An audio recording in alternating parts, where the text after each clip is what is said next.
But time now for a look at this Friday's international newspapers with our press reviewer, Florence Villeminot. And Florence, I suppose that story won't quite have made the papers, but... I wish. It's a shame, isn't it? Maybe a picture tomorrow. But the press is actually focusing on a rather more serious situation in Syria, particularly what's going on in Homs. And we have, in fact, received word just now that tanks are storming the neighbourhood in Homs. That's from activists there.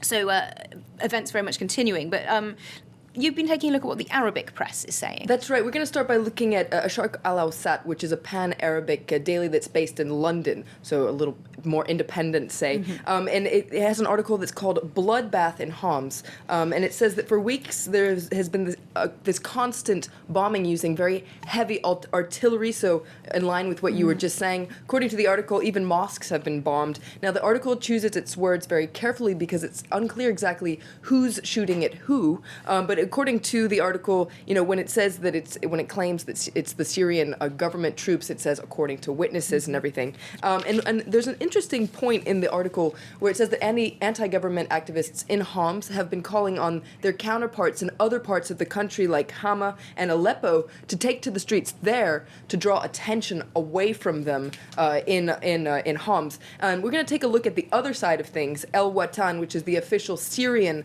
government daily, and it's the complete mirror image of what we're hearing here in the West. And it says that it's armed terrorist groups that are fighting in Homs. Now, it's a very long article that goes into detail of what it calls these terrorist operations and includes suicide attacks, according to this article, attacks on universities, hospitals, and killing children.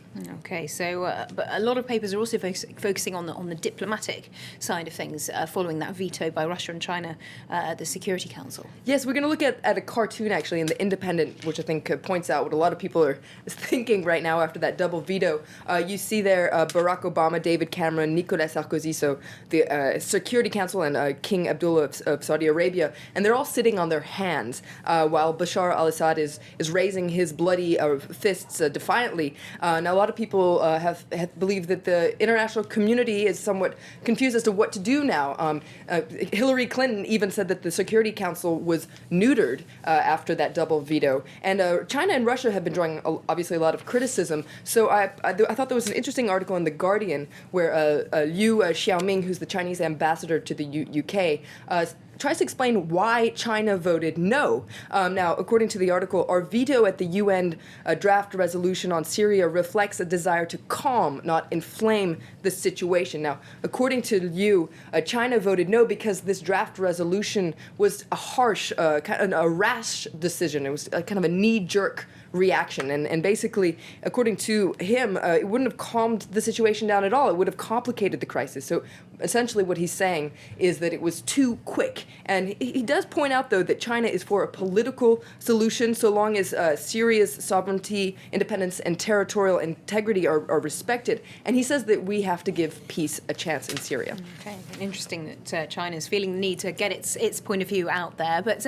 moving on to another story, the Maldives, not somewhere that hits the headlines very often, I have to say, but the deposed president there, he's facing arrest now, and he's actually holed up in his home in the capital, Male, at the moment. And he's written quite an interesting piece in the International Herald Tribune. Absolutely. His name is Mohammed Nasheed. We've been hearing a lot about him recently, and he's written a piece called The Dregs of Dictatorship. Now, it's important to point out that he was the first democratically elected president in 2008, and he's written an interesting piece where he's actually warning countries in the Arab world that have gone through a democracy revolution recently. He says that dictatorships don't always die when the dictator leaves office. So a bit of a warning there.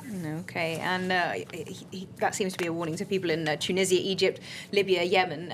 But finally, staying with the International Herald Tribune, they've been taking a closer look at what it means to be an internet celebrity. Absolutely. If you're a fan of YouTube videos, you might have seen this one, which is called Charlie Bit My Finger. And it's it's been seen by millions of people. It's had 416 million views on YouTube. There it is.